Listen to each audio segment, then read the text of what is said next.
Vamos conversar com a Bianca Vilela, ela é educadora física e mestre em fisiologia do exercício pela Unesp. Bom dia, Bianca. Tudo bem com você? Bom dia! Bom dia, Douglas. Tudo ótimo. E por aí, tudo certo? Tudo tranquilo. Conseguimos marcar essa entrevista, hein, Bianca? Pois Você é é. uma pessoa muito ocupada. Não, a gente. É porque as palestras, às vezes, eu faço uma palestra de 1 hora, mas aquilo leva o dia inteiro. Às vezes estou para lá e para cá, em Congonhas, chegando no aeroporto, e a gente quer atender bem, né, os ouvintes da CBN Santos. Mas Perfeito. deu certo. E Deu próximo certíssimo. avião, hein? Tem muita coisa para a gente falar. Tá bom. Bianca, fala para os amigos da CBN, educadora física. A gente conhece muito professor de educação física e mestre em fisiologia do exercício pela Unifesp. São atividades que envolvem o nosso corpo, movimentação, atividade física. Seria mais ou menos isso?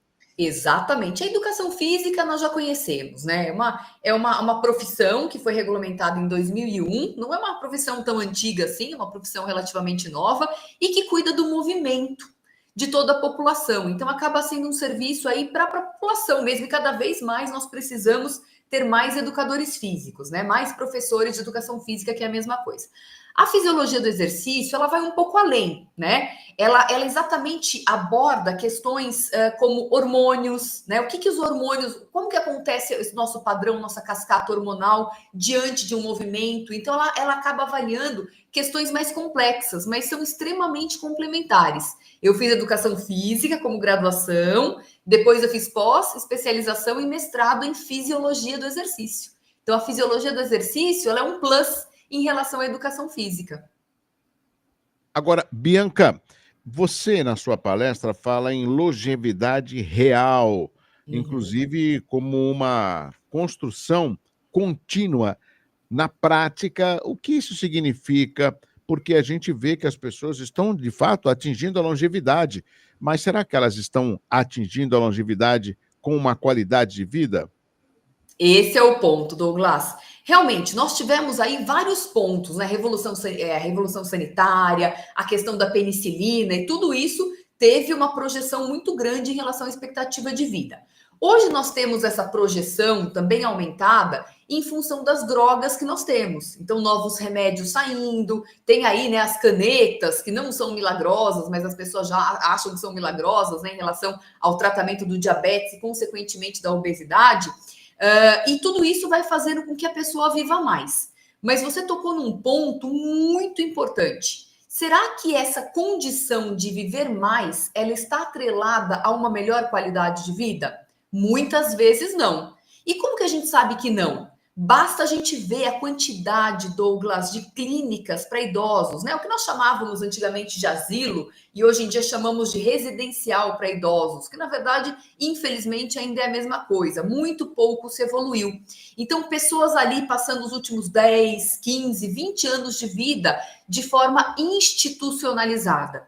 Tudo bem, essa pessoa vai bater 90, 92 anos, mas a que custo, né? Então é uma reflexão muito importante em relação à longevidade real. Na minha opinião, né, como especialista em saúde, nós devemos sim nos preocupar com o tempo, mas muito mais com a qualidade desse tempo, né? Em relação a, não, eu quero bater 100 anos. Olha, se for para viver mal, eu não quero bater 100 anos, eu prefiro ficar lá nos meus 88, tô de bom tamanho.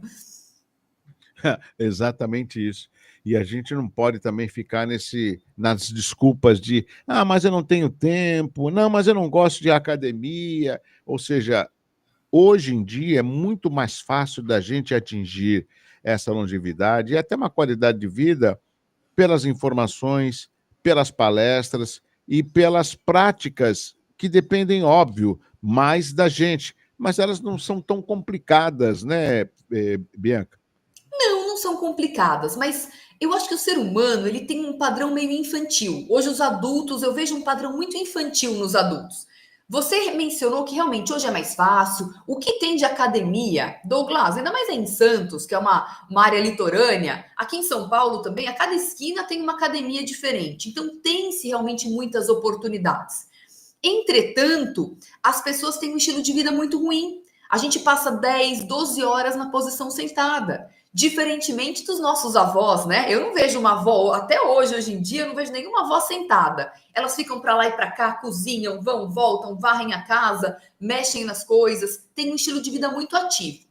Então, hoje nós temos um cenário de que temos muito mais informação, temos redes sociais, temos os chats, né, de pesquisa aí, que a gente sabe, inteligência artificial, temos realmente mais academias e tudo mais. Só que age-se muito pouco. As pessoas não têm aquela atitude, aquela ação. Mas como a gente sabe disso? Poxa, 60% dos brasileiros estão em sobrepeso ou obesidade e também estão em quadros de sedentarismo. Então, tem-se muitas coisas, mas pouco é utilizado. Diferente da condição de 20, 30 anos ali dos nossos avós, né, dos nossos antepassados, que não tinham essas condições atuais, mas eram muito mais ativos, tinham muito mais saúde, se a gente parar para pensar nesse parâmetro de qualidade. Interessante o que você está falando, Bianca, é que hoje, quando a gente vai numa consulta médica, o bom médico, e ele existe, ele acaba fazendo um monte de perguntas. Escuta, qual o seu horário? E vai anotando. Você costuma dormir de que horas a que horas? E é todos os dias? Quantas vezes você vai no banheiro de madrugada? Qual o tipo de alimentação? Você costuma tomar bastante água? Ou seja, ele mesmo, o bom médico, faz um diagnóstico ali que ele já detecta. E, por exemplo, o sono ainda ele é subestimado por muita gente. Quais os impactos que o sono pode provocar naquela pessoa que tem insônia, que vai dormir tarde, acorda cedo? Essa é uma outra preocupação que nós devemos ter, Bianca? Claro que sim. Quem não dorme bem não tem saúde. A gente pode assinar isso, qualquer documento dizendo isso, eu estou assinando ali embaixo. O sono, ele é a melhor forma de regenerar o corpo para o dia seguinte. Veja, se você vai para uma balada, vai para uma festa de casamento, por mais que você durma até mais, então você pega lá um sabadão, né? Uma festa, uma balada. Por mais que você estenda a sua o seu tempo de sono no domingo, acorde mais tarde, você acorda derrubado, porque o sono tem um segredo. É durante o sono que a gente produz um hormônio chamado hormônio de crescimento.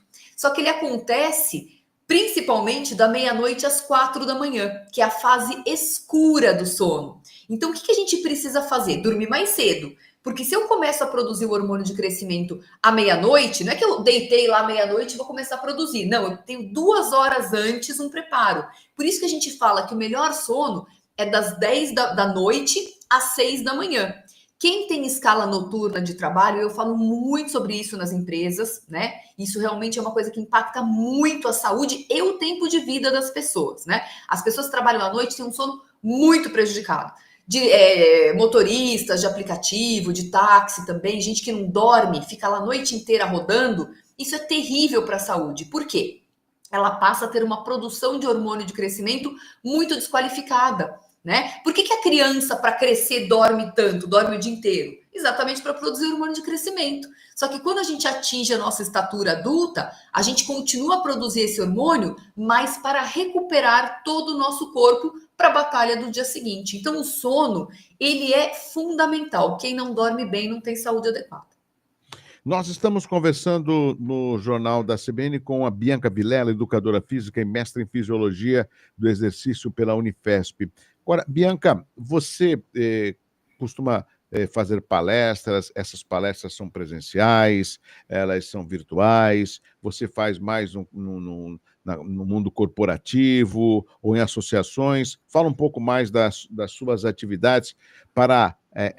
eu vou falar um negócio forte, hein? Para salvar vidas. É verdade. Tem muitas transformações, né? A gente depois fica ali, a gente recebe direct, e-mails, é muito bonito isso. É um trabalho muito consistente que eu faço desde 2003. Claro que em 2003 era diferente, né? Depois a gente vai evoluindo. Primeiro a gente começa, depois a gente melhora, né? Então, depois de 20 anos de trajetória, hoje eu tenho muito mais segurança para falar dos 50 temas que são corporativos, só tendo empresas, né? Associações também, né? Que são empresas.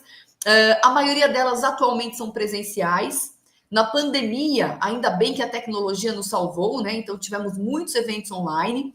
Hoje a galera já quer tete a tete. A gente já quer ver pessoas, voltar a sociabilizar. Então é muito mais presencial, mas o online também ele existe ali como um plano B.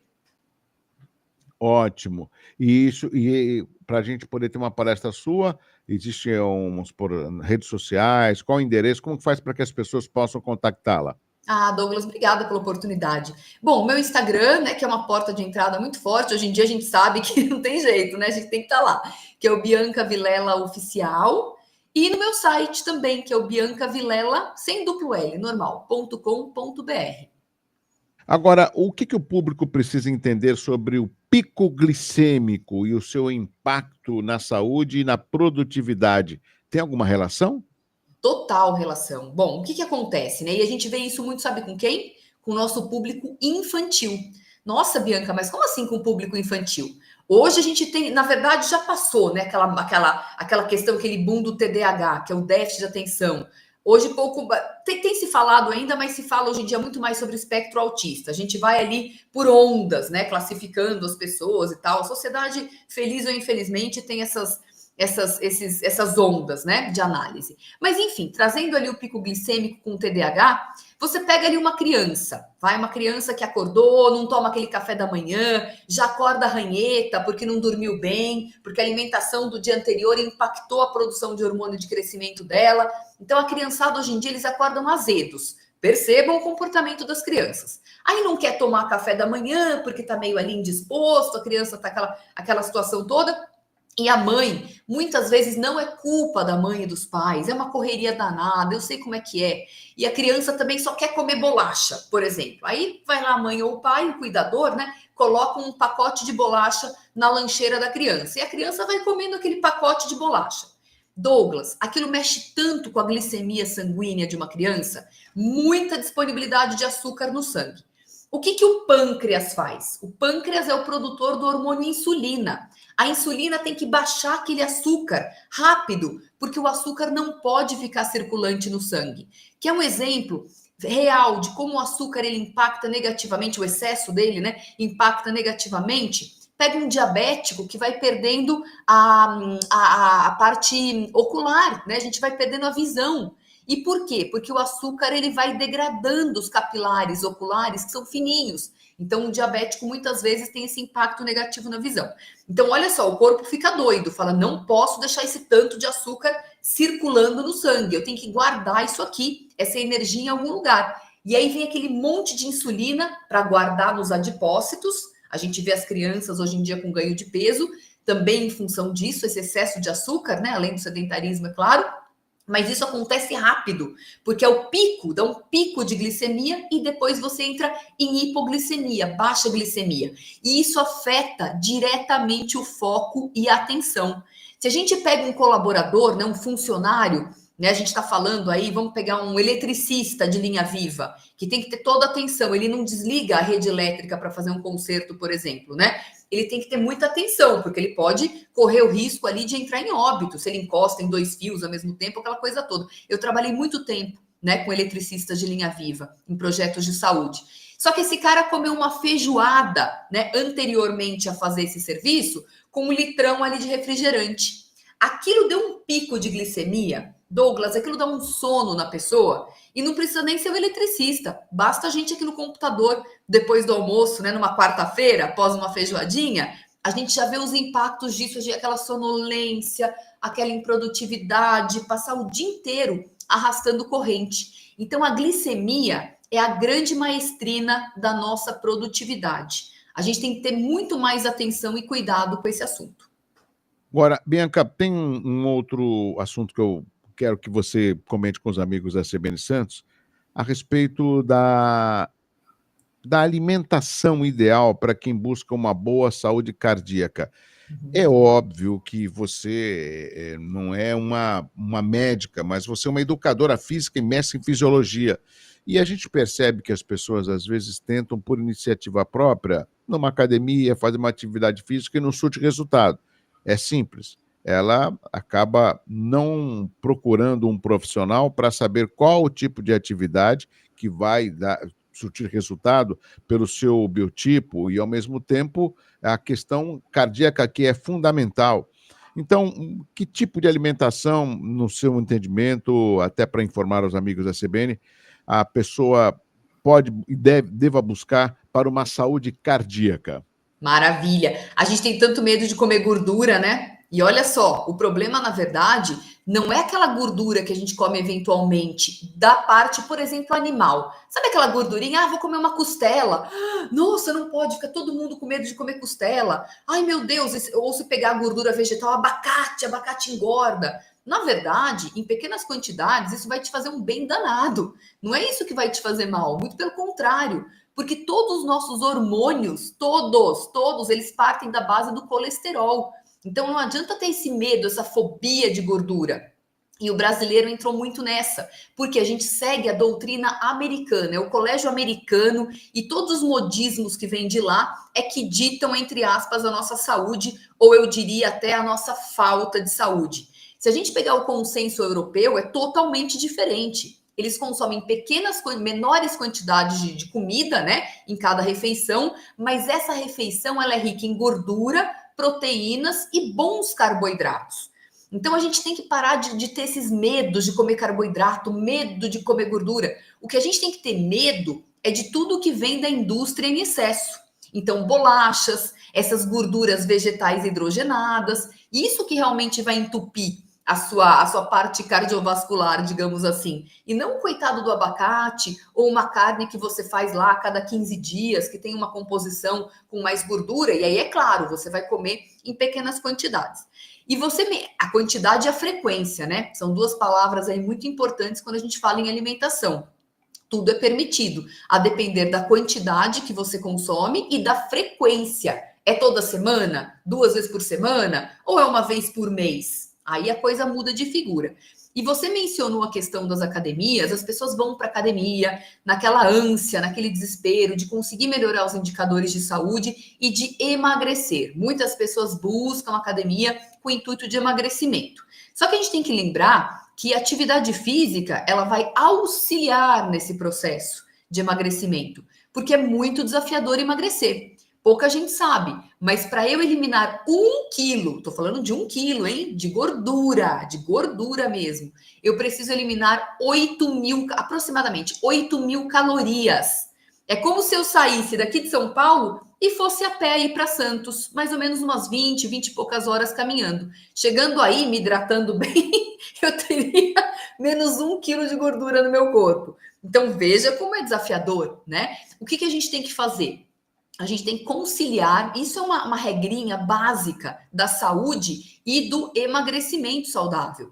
A gente precisa, Douglas, de exercício 5 horas por semana, que estejam compatíveis com a sua condição atual. E quem vai realmente validar a sua condição atual é um médico cardiologista. Então tem que iniciar sempre com check-up médico, tá? Isso é muito importante. Está apto para fazer atividade física. Qual atividade física? Vai fazer musculação leve, vai fazer caminhada leve, e aí você vai distribuir esse tempo, essas 5 horas, sim, são 5 horas por semana, com o seu educador físico, mediante as orientações desse cardiologista.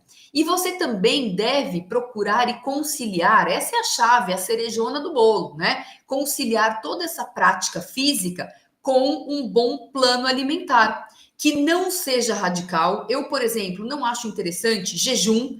Jejum é uma coisa que você faz por pouco tempo, depois dá gatilho, você sai do jejum, já vai direto para uma churrascaria, desesperado.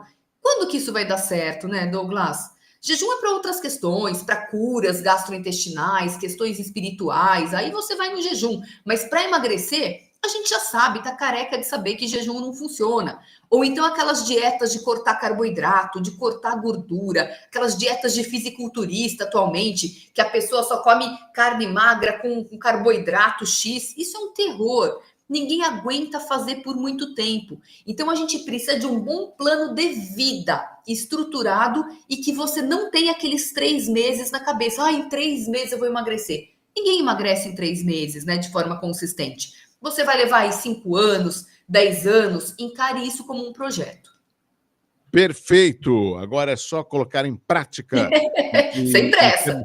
Em termos de qualidade, lógico, sem pressa mesmo. Bianca, muito obrigado pela sua participação aqui no Jornal da CBN. Deixe mais uma vez o seu Instagram para que as pessoas possam acompanhar um pouco mais o seu trabalho, né? E quando você estiver palestrando aqui pela Baixada, avise os amigos da CBN para que a gente possa divulgar, porque uma das coisas mais importantes, ou a mais importante no singular, é contemplar a vida, mas estando de bem consigo mesmo, né?